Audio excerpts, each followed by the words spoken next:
ಸ್ನೇಹಿತರೆ, welcome back to government jobs quiz 7 YouTube channel. ಯಾರು ಮೊದಲ ಬಾರಿಗೆ ನೋಡತ್ತೀರಿ ದಯವಿಟ್ಟು ಸಬ್ಸ್ಕ್ರೈಬ್ ಮಾಡಿಟ್ಕೊಳ್ರಿ. ಯಾಕಂತಂದ್ರೆ ಮುಂದೆ ಬರ್ತಕ್ಕಂಥ ಪ್ರತಿಯೊಂದು ಜಾಬ್ ಅಪ್ಡೇಟ್ ಆಗಿರ್ಬೋದು ಮತ್ತು ಉದ್ಯೋಗದ ಮಾಹಿತಿ ಅಂತಲೂ ಹೇಳ್ತೀವಿ. ಉದ್ಯೋಗದ ಮಾಹಿತಿಯಾಗಿರ್ಬೋದು, ಅದೇ ರೀತಿಯಾಗಿ ನೋಡೋದಾದ್ರೆ ಸ್ನೇಹಿತರೆ ಏನು ಬರ್ತದೆ ಅಂದ್ರೆ ಯೂಟ್ಯೂಬ್ ಚಾನಲ್ನಿಂದ ಮತ್ತಂತಂದ್ರೆ ಕೀ ಆನ್ಸರ್ಸ್ ಬರ್ತದೆ, ಮತ್ತು ಅಡ್ಮಿಟ್ ಕಾರ್ಡ್ ಡೇಟ್ ಬರ್ತದೆ, ಓಲ್ಡ್ ಕ್ವಶನ್ ಪೇಪರ್ ಬರ್ತವೆ. ಇದೇ ರೀತಿಯಾಗಿ ಒಂದೊಂದು ರೀತಿಯಾಗಿ ಒಂದು ಉದ್ಯೋಗದ ಸಂಪೂರ್ಣ ಡೀಟೇಲ್ಸ್ ನಿಮಗೆ ಬೇಕಂತಂದ್ರೆ ಈ ಯೂಟ್ಯೂಬ್ ಚಾನಲ್ ನೀವು ಸಬ್ಸ್ಕ್ರೈಬ್ ಇರಬೇಕು. ಹಾಗಂತಂದ್ರೆ ಇವತ್ತಿಗೆ ಏನು ನೋಡೋದೈತಿ, ನೋಡೋದು ಏನಂತಂದ್ರೆ ಜನರಲ್ ಡ್ಯೂಟಿ, ಇಂಡಿಯನ್ ಆರ್ಮಿಲಿ GD ಜನರಲ್ ಡ್ಯೂಟಿ. ನಮ್ಮ ಬೆಳಗಾವಿ ಹುಡುಗರ ಕನಸು, ಅತ್ಯುತ್ತಮ ವಿದ್ಯಾರ್ಥಿಗಳ ಹಗರಲ್ಲೂ ರಾತ್ರಿ ಅನ್ನೋದು ಕಷ್ಟಪಟ್ಟರು ಏಕೈಕ ಉದ್ಯೋಗ ನಮ್ಮ ಬೆಳಗಾವಿ ಹುಡುಗರ. ಯಾವುದೇ ರೀತಿಯಾದ ಪೊಲೀಸ್ ಆಗಿರ್ಬೋದು, SSC ಆಗಿರ್ಬೋದು, BSF ಇವು ಕಟ್ ತಲೆ ಕೆಡಿಸ್ಕೋತಾರೋ ಇಲ್ಲಿ ಗೊತ್ತಿಲ್ಲ ಸ್ನೇಹಿತರೆ. ಆದರೆ ಇಂಡಿಯನ್ ಆರ್ಮಿ ಜನರಲ್ ಡ್ಯೂಟಿಗೆ ಮಾತ್ರ ತಮ್ಮ ಪ್ರಾಣವನ್ನು ಪಣಕ್ಕಿಟ್ಟು ಡೇ ಅನ್ನೋದ ನೈಟ್ ಅಂತ ಸ್ಟಡಿ ಮಾಡ್ತಾರೆ, ರನ್ನಿಂಗ್ ಮಾಡ್ತಾರೆ, ವರ್ಕೌಟ್ ಮಾಡ್ತಾರೆ. ಆದರೆ ಎಷ್ಟೋ ಜನಕ್ಕೆ ಎಲ್ಲೋ ಮಿಸ್ ಆಗ್ತದೆ. ಆ ಮಿಸ್ ಆಗೋ ಪಾಯಿಂಟ್ ಕೆಲವೊಂದು ನಾನು ಹೇಳ್ಕೊಡ್ತೇನೆ, ಇನ್ನು ಕೆಲವೊಂದು ನೀವು ಓನಾಗಿ ಮಾಡ್ಕೋಬೇಕಾಗ್ತದೆ. ಎಷ್ಟೋ ಜನಕ್ಕೆ ಏನು ಮಾಡ್ತೀರಿ, ಇಂಡಿಯನ್ ಆರ್ಮಿ ಸ್ಟಡಿ ಮಾಡೋರು ಅವ್ರಿಗೆ ಸಿಲೆಬಸ್ಸಾಗಿ ಗೊತ್ತಿರೋದಿಲ್ಲ. ಅವ್ರಿಗೆ ಪಾಪ ಸಿಲೆಬಸ್ಸಾಗಿ ಗೊತ್ತಿರೋದಿಲ್ಲ.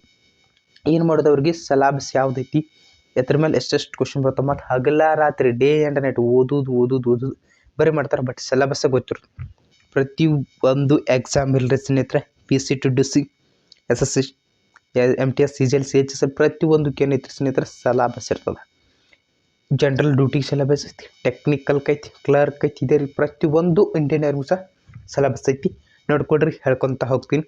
ಫಸ್ಟ್ ಆಫ್ ಆಲ್ ಸಬ್ಜೆಕ್ಟ್ ಎಷ್ಟು ಇರ್ತಾವೆ ನೋಡ್ಕೊಡ್ರಿ. ಜನರಲ್ ಡ್ಯೂಟಿಗೆ ಜನರಲ್ ನಾಲೆಜ್ 15 ಕ್ವಶನ್ ಇರ್ತಾವೆ, 30 ಅಂದ್ರೆ 15 × 2 = 30. ಅಂದ್ರೆ ಒಂದು ಪ್ರಶ್ನೆಗೆ 2 ಅಂಕಗಳು ನಿಮಗೆ ಇಲ್ಲಿ ಇರುತ್ತವೆ. ಓಕೆ ಸ್ನೇಹಿತರೆ, ಅಂತ ಅದೇ ರೀತಿಯಾಗಿ ಸೈನ್ಸ್ ನೋಡ್ಕೊಳ್ರಿ. ಜನರಲ್ ಸೈನ್ಸ್ 20 ಕ್ವಶನ್ ಇರ್ತಾವೆ, ಮತ್ತು ಸ್ನೇಹಿತರೆ 45. ಓಕೆ, ಇದಕ್ಕೂ ಸಹ 2 ಅಂಕಗಳು ಇರ್ತವೆ, ಮತ್ತು 15 × 2 30 ಐತಿ. ಯಾವುದಂದ್ರೆ ಮ್ಯಾಥ್ಸ್ ಒಳಗೆ ಸ್ವಲ್ಪ ರೀಸನಿಂಗ್ ಮಿಕ್ಸ್ ಆಗಿರ್ತಾವೆ, ಒಂದು 5-6 ಕ್ವಶನ್. ಇದು ಆಲ್ರೆಡಿ ಒಂದು ವಿಡಿಯೋ ಹಾಕಿದ್ದೀನಿ, ಅದನ್ನು ಸ್ವಲ್ಪ ನೋಡ್ಕೊಡ್ರಿ ಸ್ನೇಹಿತರೆ. ಅದು ಭಾಳ ಇಂಪಾರ್ಟೆಂಟ್ ಐತಿ. ಅಂದ್ರೆ ಯಾವ್ಯಾವ ಕ್ವಶನ್ನ ಎಷ್ಟೆಷ್ಟು ಮಾರ್ಕ್ಸ್ ನೀವು ಪಾಸ್ ಆಗ್ತೀರಿ, ಹೆಂಗೆ ಏನು ಅದ್ರ ಡೆಪ್ತ್ ಹೇಳಿ ಸ್ನೇಹಿತರೆ. ಅದನ್ನು ಓನ್ ಫೋಕಸ್ ಮಾಡಿಟ್ಕೊಂಡು ಅದ್ರಾಗ ಹೇಳಿ. ಯಾವುದಂದ್ರೆ ಜನರಲ್ ಡ್ಯೂಟಿಗೆ ಏನು ಮಾಡಿದ್ದೀನಿ ರೀ, ಸಿಲೆಬಸ್ನ ಕವರ್ ಮಾಡಿದ್ದೀನಿ.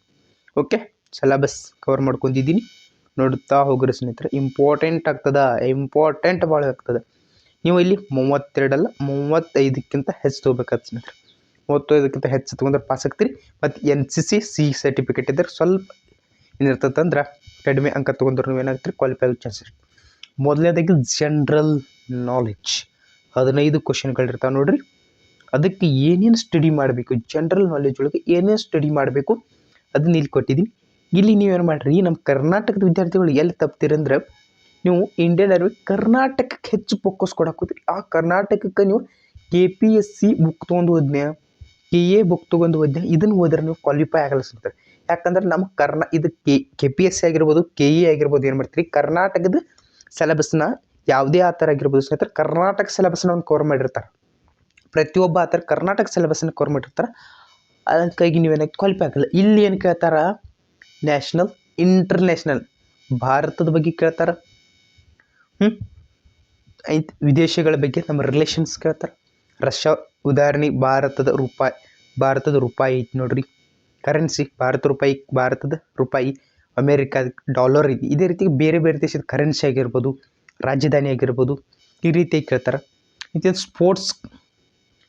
ಸ್ಪೋರ್ಟ್ಸ್ ಒಳಗೂ ಭಾಳ ಕ್ವಶನ್ ಬರ್ತಾವೆ. ಇತ್ತೀಚೆಗೆ ಆರ್ಮಿ ಒಳಗೆ SSC ಒಳಗೂ ಸಹ ನೀವು ಬಂದಿರೋದು ನೋಡ್ಬೋದು. Sports important. ಸ್ಪೋರ್ಟ್ಸ್ನಲ್ಲಿ ನ್ಯಾಷನಲ್, ಇಂಟರ್ನ್ಯಾಷನಲ್ ಕೇಳ್ತಾರೆ. ಅದಂತರ ಅವಾರ್ಡ್ಸ್ ಬರ್ತಾವಲ್ಲ, ನ್ಯಾಷನಲ್ ಅವಾರ್ಡ್ಸ್, ಕ್ಯಾಲೆಂಡರಿ ಅವಾರ್ಡ್ಸ್, ನೊಬೆಲ್ ಪ್ರೈಸ್, ಇಷ್ಟೆಲ್ಲ ಕ್ವಶನ್ ಆಗೋ ಸಾಧ್ಯತೆ ಇರುತ್ತೆ, ಯಾಕಂದ್ರೆ ಭಾಳ ಮಂದಿ ಕೊಟ್ಟಿದ್ದಾರೆ. ಇನ್ನು ಹಿಸ್ಟ್ರಿ ನೋಡ್ಕೊಳ್ರಿ, ಇಂಪಾರ್ಟೆಂಟ್ ಡಾಟಾ. ಪ್ಲಾಸಿಕ್ ಅದನ್ನು ಕೇಳ್ತಾರೆ, ಬಕ್ಸಾರ್ಕ್ ಅದನ್ನು ಕೇಳ್ತಾರೆ. ಆಯ್ತು, ಇದೇ ರೀತಿಯಾಗಿ ಆಂಗ್ಲೋ ಮೈಸೂರು ಯುದ್ಧಗಳು ಕೇಳ್ತಾರೆ, ಮರಾಠ ಯುದ್ಧಗಳು, ಇದೇ ರೀತಿಯಾಗಿ ಇಂಪಾರ್ಟೆಂಟ್ ಡಾಟಾಗಳನ್ನ ಕೇಳ್ತಾರೆ. ಓಕೆ ಸ್ನೇಹಿತರೆ, ಇಂಥ ಇಂಟರ್ನ್ಯಾಷನಲ್, ನ್ಯಾಷನಲ್ ಮೂಮೆಂಟ್ಗಳನ್ನ ಸಹ ಇದರಲ್ಲಿ ನಿಮ್ಗೆ ಕೇಳ್ತಾರೆ. ಇಂಥ ಮೊದಲನೇ ಜಾಗತಿಕ ಯುದ್ಧ, ಎರಡನೇ ಜಾಗತಿಕ ಯುದ್ಧ, ಇದ್ರ ಬಗ್ಗೆ ನೀವು ಡೆಪ್ತ್ ಬೇಡ ಸ್ನೇಹಿತರೆ. ಒಟ್ಟು ಡೆಪ್ತ್ ನಮ್ಮ ಇಂಡಿಯನ್ ಆರ್ಮಿಗೆ ಓದು ಸ್ಟೂಡೆಂಟ್ಗಳು ಬೇಡ. ಮೇಲಿಂದ ಮೇಲಿಂದ ಓದು ಅಷ್ಟು. ಯಾವ್ದು ಇಂಪಾರ್ಟೆಂಟ ಡೇಟಾ ಭಾಳ ಸ್ವಲ್ಪ ಕ್ಲಿಯರ್ ಅಣ್ಣ. ಓಲ್ಡ್ ಕ್ವಶನ್ ಪೇಪರ್ ತೊಗೊಳ್ರಿ. ಓಲ್ಡ್ ಕ್ವಶನ್ ಪೇಪರ್ ನೋಡ್ರಿ ಹೆಂಗೆ ಕ್ವಶನ್ ಬಂದಾವ ಅದ್ರ ಮೇಲೆ ನಿಮ್ಗೆ ಗೊತ್ತಾಗ್ಬಿಡ್ತದೆ ನಮ್ಮ ಆರ್ಮಿ ಎಷ್ಟು ಡೆಪ್ತ್ ಇರ್ತಾರೆ. ಇನ್ನು ಜಿಯೋಗ್ರಫಿ ಹೋಗ್ರಿ ಸ್ನೇಹಿತರೆ. ಜಿಯೋಗ್ರಫಿ ಅನ್ಕ ಡೆಪ್ತ್ ಭಾಳ ಇರ್ತದೆ, ಅಷ್ಟೊಂದು ಬೇಡ. ಸೋಲಾರ್ ಸಿಸ್ಟಮ್ ಇದ್ರಿ ಅಂದ್ರೆ ಇದು ಸೂರ್ಯನ ಸುತ್ತ ಗ್ರಹಗಳು ಸುತ್ತಾಗ್ತವೆ ಸ್ನೇಹಿತರೆ.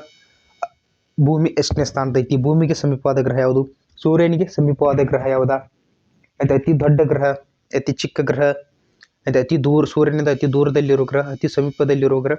ಈ ರೀತಿಯಾಗಿ ಸಿಂಪಲ್ ಕ್ವಶನ್ ಆಗ್ತಾವೆ. ಓಕೆ, ಈ ರೀತಿಯಾಗಿ ಸಿಂಪಲ್. ಅದೇ ಡೆಸರ್ಟ್ ಮರುಭೂಮಿಗಳ ಬಗ್ಗೆ ಕ್ವಶನ್ ಆಗ್ತಾವ. ರಿವರ್ ನದಿಗಳ ಬಗ್ಗೆ ಕ್ವಶನ್ ಆಗ್ತಾವೆ ಸ್ನೇಹಿತರೆ. ನದಿಗಳ ಬಗ್ಗೆ ಲೈಕ್ ಸರೋವರಗಳ ಬಗ್ಗೆ ಕ್ವಶನ್ ಆಗ್ತಾವ. ಓಕೆ, ಸರೋವರಗಳ ಬಗ್ಗೆ ಹೆಂಗೆ ಕ್ವಶನ್ ಆಗ್ತಾವೆ ನೋಡ್ರಿ ಸರ್. ಪ್ರಪಂಚದ ಅತಿ ಉದ್ದವಾದ ನದಿ ಯಾವುದು? ಓಕೆ, ಪ್ರಪಂಚದ ಅತಿ ಉದ್ದವಾದ ನದಿ ನೈಲ್ ನದಿ. ಇದು ಅಮೆಜಾನ್ ಕಾಡುಗಳ ಬಗ್ಗೆ ಆಗಿರ್ಬೋದು. ಇದು ರಾಜಸ್ಥಾನದ ಮರುಭೂಮಿಗಳು. ಇದೇ ರೀತಿ ಗೋಬಿ ಮರುಭೂಮಿ. ಈ ರೀತಿಯಾಗಿ ಮರುಭೂಮಿಗಳ ಬಗ್ಗೆ ಸಹ ಕ್ವಶನ್ ಆಗ್ತಾವ. ಇಲ್ಲಿ ನೀವು ಕರ್ನಾಟಕನ ಫೋಕಸ್ ಮಾಡಕ್ಕೆ ಹೋಗ್ಬೇಡ್ರಿ. ಇನ್ನೊಮ್ಮೆ ಹೇಳಿದ್ನಿ, ಕರ್ನಾಟಕ ಫೋಕಸ್ ಮಾಡಕ್ಕೆ ಹೋಗ್ಬೇಡ್ರಿ, ಪ್ರಪಂಚಕ್ಕೆ ಫೋಕಸ್ ಮಾಡಿರಿ. ಮತ್ತೇನು ಮಾಡಿರಿ, ನಮ್ಮ ಭಾರತದ ಬಗ್ಗೆ ಹೆಚ್ಚಿನ ಫೋಕಸ್ ಮಾಡ್ಕೊಳ್ರಿ. ನಂತರ ಸಿಲೆಬಸ್ ಎಲ್ಲ ಐತಿ, ನೀವು ಕ್ರಿಶಾಟ್ ಇಟ್ಕೊಳ್ರಿಲ್ಲ. ನಮ್ಮ ಟೆಲಿಗ್ರಾಮ್ ಚಾನಲ್ ಜಾಯ್ನ್ ಆಗಿರಿ. ಗೌರ್ಮೆಂಟ್ ಜಾಬ್ಸ್ ಕೇಸ್ 71 ಟೆಲಿಗ್ರಾಮ್, ಅಲ್ಲಿ ಸಹ ನಾ ಈ PDF ಹಾಕಿರ್ತೇನೆ. ಇನ್ನು ಇಟ್ಕೊಳ್ರಿ ಸ್ನೇಹಿತರೆ. ಜಿಯೋಗ್ರಫಿಕಲ್ ಡ್ರೀಮ್ಸ್, ಎಕನಾಮಿಕ್ ಡ್ರೀಮ್ಸ್ ಅಂತ ಇದೇ ರೀತಿಯಾಗಿ ಡ್ರೀಮ್ಸ್ಗಳನ್ನ ಸಹ ನಿಮ್ಗೆ ಏನು ಮಾಡ್ತಾರೆ ಕೇಳಂತ ಹೋಗ್ತಾರೆ. ಸ್ವಲ್ಪ ನೋಡ್ಕೊಡ್ರಿ, ಇದನ್ನು ಭಾಳ ಡೆಪ್ತ್ ಕೇಳ್ರಿ ಸ್ನೇಹಿತರೆ. UN ಬಗ್ಗೆ ಕೇಳ್ತಾರೆ. UN ಹೆಡ್ ಕ್ವಾರ್ಟರ್ಸ್ ಐತಿ. ಅದು ಯುನಿಸೆಫ್ ಹೆಡ್ ಕ್ವಾರ್ಟರ್ಸ್ ಐತಿ ಅಂತದ. ಮತ್ತೇನು ಬರ್ತದೆ, ಹೆಲ್ತ್ ಆರ್ಗನೈಸೇಷನ್ ಬರ್ತದೆ, ಅದ್ರ ಹೆಡ್ ಕ್ವಾರ್ಟರ್ಸ್ ಇಲ್ಲಿ. ಈ ರೀತಿಯಾಗಿ ಸ್ವಲ್ಪ ಕೇಳ್ತಾರೆ UN ಬಗ್ಗೆ. UN ಅಂಡರ್ ಒಳಗೆ ಯಾವ ಬರ್ತಾವೆ ಅದ್ರ ಬಗ್ಗೆ ಅದನ್ನು ಸ್ವಲ್ಪ ನೀವು ಏನು ಬೇಕು ನೋಡ್ಕೊಂತ ಇಟ್ಕೊಳ್ಳೋಕ್ಕಾಗಿರ್ಬೇಕು. ಇಂಡಿಯನ್ ಆರ್ಮಡ್ ಫೋರ್ಸ್ ಇಂಡಿಯನ್ ಆರ್ಮಿಲಿ ಎಷ್ಟು ಕಮಾಂಡೋಗಳದಾವ. ಏರ್ಫೋರ್ಸ್ ಬಗ್ಗೆ ಭೀ ಓದ್ಕೋರಿ, ಅಂತ ನೇವಿ ಬಗ್ಗೆ ಭೀ ಓದ್ಕೋರಿ. ಈ ಮೂರು ಏನಿರುತ್ತೆ ಅದ್ರ ಬಗ್ಗೆ ಸಂಪೂರ್ಣವಾಗಿ ಡೆಪ್ತ್ ಓದ್ಕೊಡ್ರಿ. ಸ್ವಲ್ಪ ಓದ್ಕೋರಿ. ಎಷ್ಟು ಕಮಾಂಡೋಗಳು ಬರ್ತಾವೆ, eastern commando, western commando, head quarters commando ಐತಿ ಯಾವುದು, ಡೆಹ್ರಾಡೂನು. ಈ ರೀತಿಯಾಗಿ ಅದಾವೆ ನೋಡ್ರಿ ತರಬೇತಿ ಕೇಂದ್ರಗಳು. ಅದನ್ನ ಸ್ವಲ್ಪ ನೋಡ್ಕೊಡ್ರಿ. ಮತ್ತು ಕೋಚಿಂಗ್ ಸೆಂಟರ್ ಎಲ್ಲ ತರಬೇತಿ ಕೇಂದ್ರಗಳು ಆರ್ಮಿ ಒಳಗೆ ಟ್ರೈನ್ ಮಾಡ್ತಾ ಅವತ್ತು ನೋಡ್ಕೊಡ್ರಿ. ಇಂಥ ಯೂನಿಯನ್ ಟೆರಿಟರಿ ಬಗ್ಗೆ ಓದ್ಕೊಡ್ರಿ. ಕರ್ನಾಟಕ ಇಂಪಾರ್ಟೆಂಟ್ ಸ್ಟೇಟ್ ಬಗ್ಗೆ ಓದ್ಕೊಡ್ರಿ. ಮತ್ತು ಯಾವ ನದಿಯ ಮೇಲೆ ಯಾವ ಪ್ರದೇಶ ಐತಿ ನೋಡ್ಕೊಳ್ರಿ. ಇವತ್ತನ್ನು ಸ್ವಲ್ಪ ನೀವು ನೋಡ್ಕೊಂಡ್ರೆ ಏನಾಗ್ತೀರಿ, ಪಾಸ್ ಆಗುವ ಸಾಧ್ಯತೆ ಇರುತ್ತೆ. ಎನ್ವೈರ್ಮೆಂಟ್ ಸೈನ್ಸ್ ಸ್ವಲ್ಪ ಕೇಳ್ತಾರೆ. ಇಂಡಿಯನ್ ಕಾನ್ಸ್ಟಿಟ್ಯೂಷನ್ ಅಷ್ಟು ಡೆಪ್ತ್ ಕೇಳಲ್ಲ, ಆದರೂ ಕೇಳ್ತಾರೆ. ಬಟ್ ಈಸಿ ಕೇಳಿರ್ತಾರೆ ಸ್ನೇಹಿತರೆ. ಒಟ್ಟು ಈಸಿ ಇರ್ತದೆ. ಸ್ವಲ್ಪ ಮೇಲೆ ಕನ್ನಡಿಸ್ಕೊಂಡು ಬಿಡಿದ್ರಿ. ಓಕೆ, ನ್ಯಾಷನಲ್ ಇಂಟರ್ನ್ಯಾಷನಲ್ ಡೇಸ್ಗಳು ಕೇಳ್ತಾರೆ ಸ್ನೇಹಿತರೆ. ಡೇಸು ಅಂತಂದ್ರೆ ಓಝೋನ್ ದಿನಾಚರಣೆ ಯಾವಾಗ, ಶಿಕ್ಷಕರ ದಿನಾಚರಣೆ, ಮಕ್ಕಳ ದಿನಾಚರಣೆ, ಏಡ್ಸ್ ಡೇ. ಇದೇ ರೀತಿಗೆ ಪ್ರತಿಯೊಂದನ್ನು ಕೇಳ್ಕೊಂತ ಹೋಗ್ತಾರೆ. ಆಯಿತು, ಬುಕ್ಕು ಮತ್ತು ಆಥರ್ಸ್ನ ಕೇಳ್ತಾರೆ. ಬುಕ್ಕು ಮತ್ತು ಆಥರ್ಸ್ನ ಕೇಳ್ತಾರೆ. ಭಗವದ್ಗೀತೆ ಬರೆದವ್ರು ಯಾರು, ರವೀಂದ್ರನಾಥ್ ಟಾಗೋರ್ಗಳ ಬುಕ್ ಯಾವುದು, ಫೇಮಸ್ ಯಾರ್ಯಾರು ಆಥರ್ಸ್ ಅದಾರ ಆ ಆಥರ್ಸ್ಗಳ ಬುಕ್ನ ಕೇಳ್ಕೊಂತ ಹೋಗ್ತಾರೆ. ಓಕೆ, ಆಯಿತು. ಧರ್ಮಗಳ ಬಗ್ಗೆ ಸ್ವಲ್ಪ ಕ್ವಶನ್ ಆಗ್ತಾವ ಸ್ನೇಹಿತರ. ಎನಿಮಲ್ಸ್ ಬಗ್ಗೆ ಕ್ವಶನ್ ಆಗ್ತಾವ. ಆಯಿತು ಜನರಲ್ ಸೈನ್ಸ್ ಒಳಗೆ ಹೋಗೋದಾದ್ರೆ ಸ್ನೇಹಿತರೆ, ಸೈನ್ಸ್ ಒಳಗೆ ಏನೇನು ಕ್ವಶನ್ ಆಗ್ತಾವೆ, ಕಂಪಲ್ಸರಿ ರೋಗಗಳ ಬಗ್ಗೆ ಕ್ವಶನ್ ಆಗ್ತದೆ. ಮತ್ತು ಆಹಾರಗಳ ಬಗ್ಗೆ ರೋಗಗಳು ಬರ್ತಾವೆ ನೋಡ್ರಿ, ಡಿಸೀಸ್ ರೋಗಗಳ ಬಗ್ಗೆ. ಈ ಥರ ಬ್ಯಾಕ್ಟೀರಿಯಾ, ವೈರಸ್ ಅದರ ಬಗ್ಗೆ ಕ್ವಶನ್ ಆಗ್ತದೆ. ಸ್ವಲ್ಪ ನೋಡ್ಕೊಂಡು ಇಟ್ಕೊಳ್ರಿ. ಮತ್ತು vitamin A, vitamin B1, vitamin C, vitamin K ಈ ರೀತಿಯಾಗಿ ಕ್ವಶನ್ ಆಗ್ತಾವೆ. ಇದನ್ನು ಸ್ವಲ್ಪ ನೋಡ್ಕೊಳ್ರಿ. ಆ್ಯಂಡ್ ಜನರಲ್ ಸೈನ್ಸ್ ನೋಡಿ ಏನಿರ್ತದೆ ಅಂದ್ರೆ ಫಿಸಿಕ್ಸ, ಕೆಮಿಸ್ಟ್ರಿ, ಬಯಾಲಜಿ ಸ್ವಲ್ಪ ಈಸಿ ಕ್ವಶನ್ ಇರ್ತದೆ. ನ್ಯೂಟನ್ನ 3ನೇ ನಿಯಮ ಯಾವ್ದಿರ್ತದೆ, ನ್ಯೂಟನ್ನ 2ನೇ ನಿಯಮ, ನ್ಯೂಟನ್ 1ನೇ ನಿಯಮ, ಕೈನೆಟಿಕ್ ಎನರ್ಜಿ ಈ ರೀತಿಯಾಗಿ ಏನದಾವಲ್ಲ ಅದ್ರ ಬಗ್ಗೆ ಸ್ವಲ್ಪ ಕ್ವಶನ್ ಇರ್ತವೆ. ಡೆಪ್ತ್ ಏನು ಹೋಗಿರಲ್ಲ, ಮೇಲಿಂದ ನೀವು ಓದ್ಕೊಂಡ್ರೆ ಸಾಕು. ಓಕೆ, ಆ್ಯಂಡ್ ಸ್ವಲ್ಪ ಸೈಂಟಿಫಿಕ್ ರಿಸರ್ಚ್ ಇನ್ಸ್ಟಿಟ್ಯೂಟ್ ಏನದಾವ ನೋಡ್ರಿ, ಅವು ಎಲ್ಲೆಲ್ಲಿದಾವೆ ನೋಡ್ಕೊಡ್ರಿ. ಇಷ್ಟು ನಿಮಗೆ ಕವರ್ ಆಗ್ತದೆ. ಇನ್ನು ಮ್ಯಾಥಮೆಟಿಕ್ಸ್ ಒಳಗೆ ಹೋಗಿದ್ರೆ ಸ್ನೇಹಿತರೆ, ಮ್ಯಾಥಮೆಟಿಕ್ಸ್ ಸ್ವಲ್ಪ ನೋಡ್ಕೋಬೇಕಾಗ್ತದೆ. HCF ಲಸ ಮೊಸ ಬಗ್ಗೆ ಕ್ವಶನ್ ಆಗ್ತದೆ. ಲಸ ಮಸ ಡೆಫಿನೆಟ್ಲಿ ಕ್ವಶನ್ ಆಗ್ತಾವ್ರಿ. ಲಸ ಮಸ ಡೆಫಿನೆಟ್ಲಿ 1 ಅಥವಾ 2 ಕ್ವಶನ್ ನಿಮಗೆ ಇದ್ದೇ ಇರ್ತದೆ. ಲಸ ಮಸ ಅದಾದ ನಂತರ ಸ್ಕ್ವೇರ್ ರೂಟ್ ಅದಾದ ನಂತರ ಕ್ಯೂಬ್ ಇರ್ತದೆ. ಕ್ಯೂಬ್ ಸ್ಕ್ವೇರ್ ರೂಟ್ ಇದ್ರ ಬಗ್ಗೆ ಕ್ವಶನ್ ಆಗ್ತದೆ. ಯಾವ್ರೇಜ್ ಎವರೇಜ್ ಬಗ್ಗೆ ಕ್ವಶನ್ ಆಗ್ತದೆ ಸ್ನೇಹಿತರೆ, ಸರಾಸರಿ ಬಗ್ಗೆ ಇಂಥ ಪರ್ಸೆಂಟೇಜ್ ಬಗ್ಗೆ ಕ್ವಶನ್ ಆಗ್ತದೆ, ರೇಷಿಯೋ ಆ್ಯಂಡ್ ಸ್ನೇಹಿತರೆ ಕನ್ನಡದಲ್ಲಿ ಪದಸರಿ ನೋಡಿಕೊಡ್ರಿ.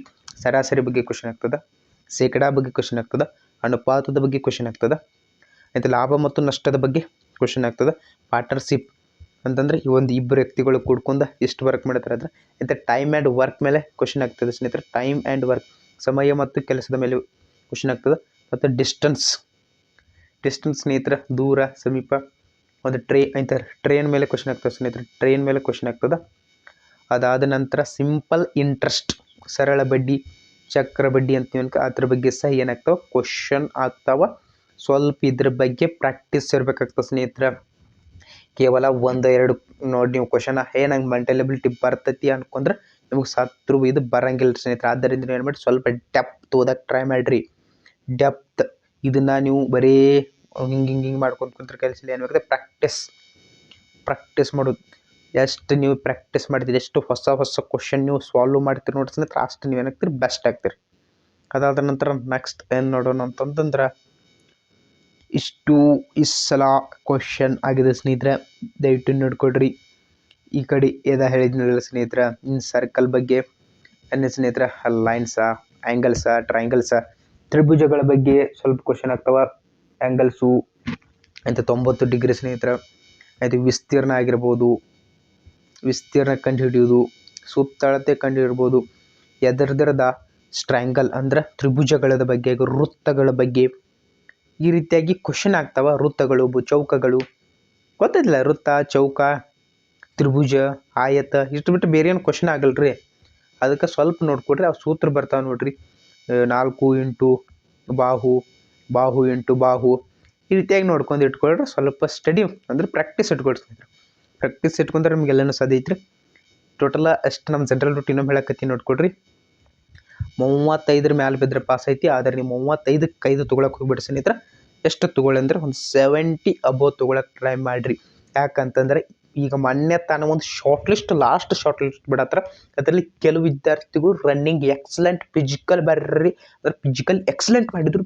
ಅದ್ರ ಶಾರ್ಟ್ ಲಿಸ್ಟ್ನಾಗ ಯಾಕೆ ಬರಲಿ ಅಂದ್ರೆ ಅವ್ರಿಗೆ ಎಕ್ಸಾಮ್ ಕೇವಲ 32 ಅಬೋವ್ ಮಾರ್ಕ್ಸ್ ಅಂದ್ರೆ ಒಂದು 40 ಆಗಿರ್ಬೋದು, 45 ಮಾರ್ಕ್ಸ್ ಅಂದ್ರೆ ಅಲ್ಲಿ ಏನಾದರೂ ಡಿಸ್ಕ್ವಾಲಿಫೈ ಆದ್ರೆ ಅಲ್ಲಿ ಭಾಳ ಕೆಟ್ಟ ಟೆನ್ಷನ್ ಆಗುತ್ತೆ ಸ್ನೇಹಿತರೆ, ಮನಸ್ಸಿಗೆ ಸ್ನೇಹಿತರೆ. ಅದನ್ನು ದಯವಿಟ್ಟು ಏನು ಮಾಡ್ಕೊಳ್ಳಿ ಅಂತಂದ್ರೆ ಏನು ಮಾಡಿರಿ, ಒಂದು 70 ಅಬೋವ್ ಮಾಡೋಕ್ಕೆ ಟ್ರೈ ಮಾಡಿರಿ. 70 ಅಬೋವ್ ಆದರೆ ನೀವು ಕ್ವಾಲಿಫೈ ಆಗುವುದು ಎಷ್ಟು ಪರ್ಸೆಂಟ್ ಅಂದ್ರೆ 95ಕ್ಕಿಂತ ಹೆಚ್ಚಿನ ಪರ್ಸೆಂಟ್ ನೀವು ಏನಾಗ್ತೀರಿ ಕ್ವಾಲಿಫೈ ಆಗೋ ಸಾಧ್ಯತೆ ಇರುತ್ತೆ ಸ್ನೇಹಿತರೆ. ಅದೇ ರೀತಿಯಾಗಿ ಯಾರು ಮೊದಲ ಬಾರಿಗೆ ಯೂಟ್ಯೂಬ್ ಚಾನಲ್ ನೋಡ್ತೀರಿ ದಯವಿಟ್ಟು ಸಬ್ಸ್ಕ್ರೈಬ್ ಮಾಡಿರಿ, ಪಕ್ಕದಲ್ಲಿರ್ತಕ್ಕಂಥ ಬೆಲ್ ಐಕಾನ್ ಪ್ರೆಸ್ ಮಾಡಿರಿ. ಮತ್ತೆ ಮುಂದಿನ ವಿಡಿಯೋ ಎಲ್ಲರಿಗೂ ಬಾಯ್ ಬಾಯ್.